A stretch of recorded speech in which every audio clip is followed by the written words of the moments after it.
Guys आज मैं आप सभी को बताऊंगा कि जो सभी लोग कहीं न कहीं पीड़ित होते हैं एक्नी, पिंपल्स, मुहासे, है ना। तो ये एक त्वचा की प्रॉब्लम है जो फेस पे होती है। तो फेस बहुत डर्टी लगने लगता है, बहुत ही दिक्कत करता है। तो इसकी मैं होम्योपैथिक में कुछ मदर टिंचर्स के कम्बिनेशन बताऊंगा। उस कम्बिनेशन को मिला के मिक्स करके पानी में डाल के सुबह शाम 2 बार यूज़ करेंगे, एकदम 101% ठीक हो जाएगा गाइस। तो इस वीडियो को पूरा अंत तक देखें, 1 बाय 1 करके मैं एक एक चीज़ को एक्सप्लेन करूंगा और उसको विशेष रूप से ध्यान से समझें। जैसे फर्स्ट ऑफ ऑल एक्नी, जो मुहासे होते हैं ये त्वचा पे होता है और ये ओवरऑल पूरा फेस को कवर कर लेता है। इसी के साथ में जैसे कि कभी कभी आपको पीठ में या फिर बैक जिसको बोलते हैं वहाँ पर होता है, उसमें 15% लोग प्रभावित होते हैं। और कभी कभी चेस्ट पे भी होता है, उसमें भी आप लोग 15% ही प्रभावित होते हैं। तो ये कितने टाइप्स के होते हैं, ये होता क्यों है, सबसे पहले ये हम लोग जानते हैं। तो ये जो टाइप्स होते हैं इसके 6 टाइप्स के होते हैं। तो मैं 1 बाय 1 करके एक एक बताऊंगा, उसको ध्यान से आप लोग समझिए कि कौन सा टाइप का आपको हुआ है। तो पहला जो टाइप्स है वो है ब्लैक हेड। ब्लैक हेड जो होता है ये छोटे छोटे काले या पीले दाने जो त्वचा पर विकसित होते हैं और काले रंग के होते हैं, क्योंकि वालों के रोम या फिर हेयर फॉलिकल्स होते हैं और उसके अंदर जो एक पिगमेंटेशन होता है और क्या कह सकते हैं कि पिगमेंटेशन प्रोड्यूस करता है, जिसकी वजह से ये ब्लैक होते हैं। जो नेक्स्ट टाइप का है वो वाइट हेड है, जिसको ब्लैक हेड के ही जैसे दिखते हैं लेकिन ज़्यादा कठोर हो सकते हैं और दबाने पर ये खाली नहीं होते हैं। मीन्स इसको आप जब दबाएंगे तो इसके अंदर से कुछ निकलेगा नहीं। जो तीसरा टाइप का है वो पैप्यूल्स है। ये छोटे लाल या गांठ जो छूने पर संवेदनशील, बहुत ही सेंसिटिव होते हैं या फिर पेनफुल होते हैं या फिर पीड़ादायक या फिर उसमें बहुत ज़्यादा पेन होता है।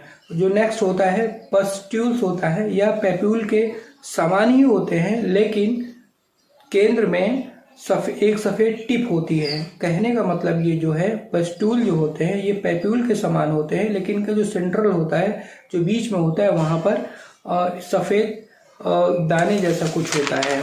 जो नेक्स्ट होता है वो उसमें मवाद भरा होता है के कारण होता है। जो सफ़ेद दाना होता है उसमें मवाद भरा होता है। जो नेक्स्ट होता है नोड्यूल्स होता है। बड़ी और कठोर गांठें होती हैं जो त्वचा की सतह के नीचे बनती हैं और दर्दनाक हो सकती है। मीन्स कहने का कि बहुत ही पेनफुल हो सकती है, जो नोड्यूल्स होते हैं। और जो नेक्स्ट टाइप है वो है सिस्ट। मुहासे के कारण सबसे गंभीर प्रकार का यह धब्बा होता है और मवाद से भरी हुई गांठें जो फोड़े के समान दिखती हैं, इनमें न मिटने वाले निशान या कह सकते हैं कि परमानेंट स्कार इसमें बन जाते हैं, निशान बन जाते हैं, और जो कि ज़्यादा खतरनाक होते हैं, जो ज़्यादा समय तक आपके चेहरे पर या चेस्ट पर या बैक में या पीठ में बने रहते हैं। अब इसका कारण क्या हो सकता है गाइस? इसके कारण कई हो सकते हैं। सबसे पहला जो कारण होता है, जो हमारी स्किन होती है, इस स्किन पर हेयर फॉलिकल्स होते हैं और हेयर फॉलिकल्स में सीबेसियस ग्लैंड्स होती है जो ऑयल प्रोड्यूस करती है उसको चिकना बनाए रखने के लिए, ताकि जो हमारे हेयर फॉलिकल्स हैं जो ग्रो कर रहे हैं वो सूखे ना। लेकिन कभी कभी क्या होता है कि जो हमारी स्किन होती है उस पर छिद्र होते हैं बहुत ढेर सारे, और वो छिद्र किसी कारणवश वो छिप जाते हैं या फिर उनको ढक जाता है या फिर कोई इन्फेक्शन हो जाता है, जिसकी वजह से वो छिद्र मुन जाते हैं या फिर ये कह सकते हैं बंद हो जाते हैं। तो सिंपल आप ये समझें कि जो हमारे रोम होते हैं वहाँ पर जो बगल में छिद्र होल होता है वो छिप जाता है या उसके किसी भी कारण से वो ढक जाता है, जिसकी वजह से वहाँ पर बैक्टीरिया ग्रो कर जाता है। एक कारण ये हो गया। दूसरा कारण ये हो सकता है कि जो हम लोग कॉस्मेटिक यूज़ करते हैं, जिसकी वजह से हमारे जो हेयर पोर होते हैं वो छिप जाते हैं, जिससे ऑक्सीजन का आदान प्रदान नहीं हो पाता है, और भी बहुत सारे अननोन कारण हैं जिसकी वजह से ये हो जाता है। और जो तीसरा कारण है वो ये है कि जब हम लोग एडल्ट होते हैं, मतलब यौन अवस्था में होते हैं, चाहे मेल हो या फीमेल हो, तो उस समय क्या होता है गाइस कि हमारे हार्मोन की बहुत ढेर सारी चेंजिंग होती रहती है। जैसे मेल है तो टेस्टोस्टेरोन हार्मोन डेवलप हो जाता है, ताकि टेस्टिस को और स्पर्म को और भी बहुत सारी बॉडी की प्रक्रियाएं होती हैं जिसमें वो चेंजेस आते हैं। हार्मोन चेंज होने के कारण ये चीज़ें हो जाती हैं। तो टेस्टोस्टेरोन का हार्मोन क्या होता है कि जब हम लोग ज़्यादा मस्टरबेशन करते हैं या कम करते हैं तो उसमें चेंजिंग होते रहते हैं, जिसकी वजह से भी पिंपल्स आ जाते हैं। इसके ये भी एक दूसरे से कनेक्टेड होते हैं। इसी तरीके फीमेल्स में भी जब उनका मासिक धर्म शुरू हो जाता है या फिर सेकेंडरी सेक्सुअल कैरेक्टर शुरू हो जाता है, ब्रेस्ट डेवलप होने लगता है, तो वहाँ पर जो प्रोजेस्टेरोन हार्मोन होता है या फिर एस्ट्रोजन हार्मोन होता है उसमें इम्बैलेंस हो जाता है। कभी कभी क्या होता है कि एक्सेस रिलीज होता है, कभी कभी कम होता है।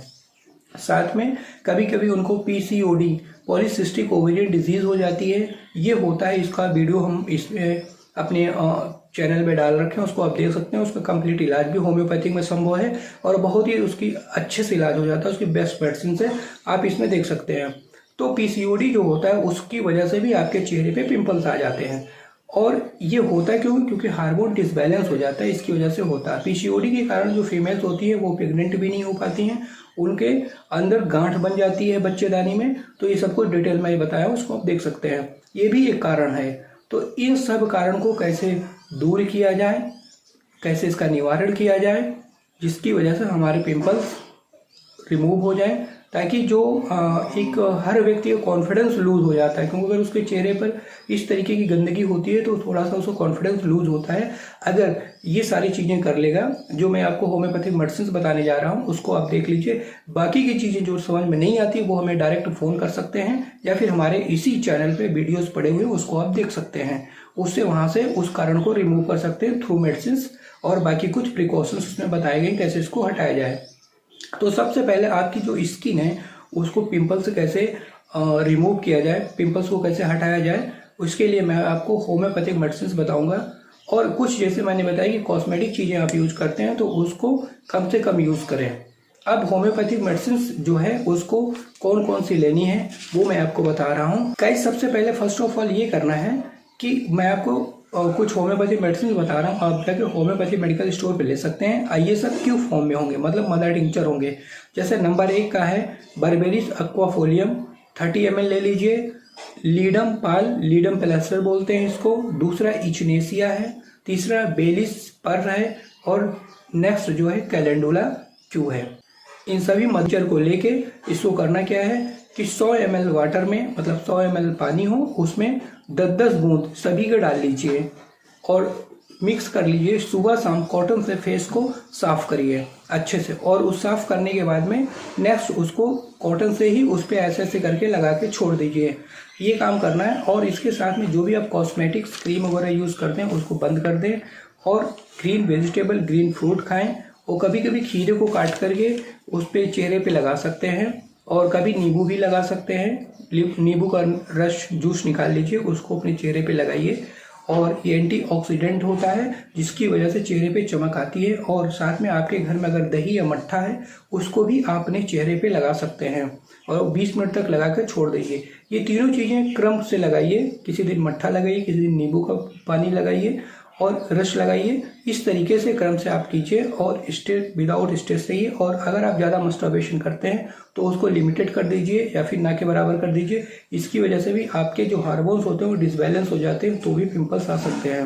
अगर इसके बाद भी नहीं पिंपल्स आपके ठीक होते हैं तो आप हम मुझसे डायरेक्ट फ़ोन कर सकते हैं, या फिर हमारे कमेंट बॉक्स में कमेंट कर सकते हैं। हमारी टीम या मैं जिसको भी उचित समय पर आपको जवाब दे दिया जाएगा। और हमारे वीडियो को देखने के लिए बहुत बहुत थैंक यू आप लोगों को, थैंक यू सो मच। और इसके साथ में इस चैनल को शेयर सब्सक्राइब जरूर कर दें, ताकि आने वाले सभी नॉलेजेस वीडियो आपको मिल सके। बेल को प्रेस कर दें। मैं डॉक्टर देवेंद्र आप सभी लोगों को बहुत बहुत थैंक यू सो मच।